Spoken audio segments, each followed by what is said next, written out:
So in this section now, we have, you can see that a mate of mine came and helped by spraying. And we're coming up to the fire season, so it's not good. And they want to have a big fire and burn everything. And I'm so scared for that. But, you know, do it properly with a fire permit. Let the fireys know the two people that are going to do it actually have been fire wardens themselves. And they reckon that they can do it. I'm scared. But anyway, see how that unfolds. That'd be good. Oh, that'd be a good video. So if you look here, this is a mulberry tree. I think it's coming up that time of year where it gets its little mulberries on there.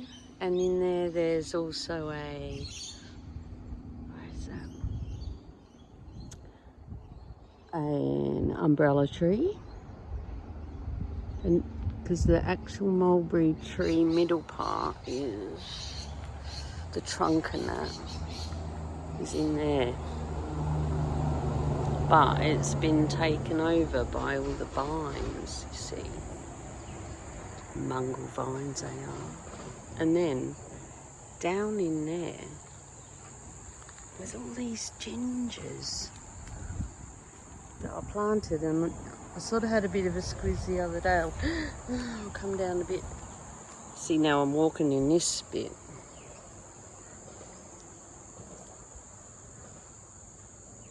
Got to be careful because there's critters. But if you look carefully, just there is a leaf. Just there. That's high, because that's quite a way down that bank. Right, they're gingers. They're heliconias, gingers, whatever I got up there. You might see better than I can. And there was a couple of different sorts that we planted so that we could have a ginger walk. That's the goal, get the ginger walk back down there, down to the Collegeau Creek, as we call it, that causeway I was talking about in another video. And then when it rains, when we get 50 mil, it runs. I'll take you down there in other videos and look back up. That's scary.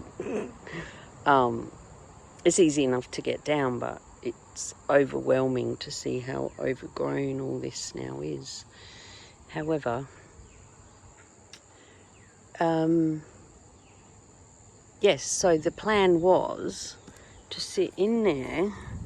Oh look, you can see that's the trunk in there, right, under a gutsy shade tree, have a nice, you know, tables and chairs and maybe a bath for a swimming pool. Oh, there's an actual swimming pool I did have at one point, because I remember the grandkids played there for a little while, and then it all just got out of hand.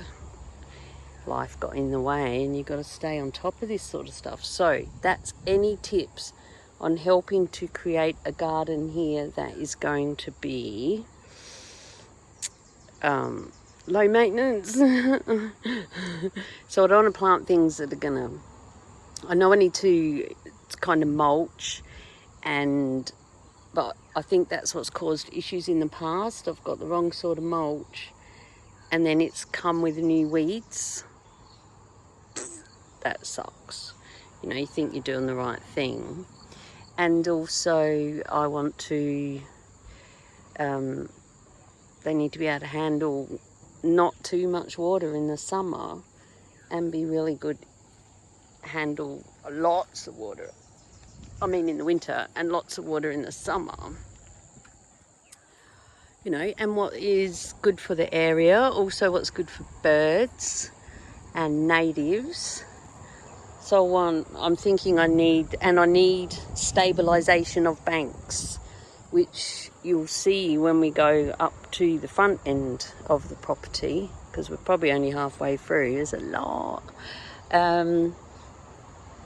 Where I had a big slip after one of the cyclones. A whole big chunk went down in the river, and now I'm seeing that it looks like there's another area up there where the water's trying to go.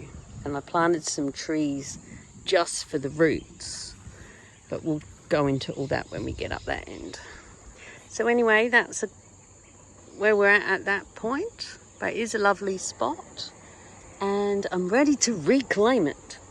Okay, any tips? Hit me up in the comments. Thank you. Love you. See you. Bye.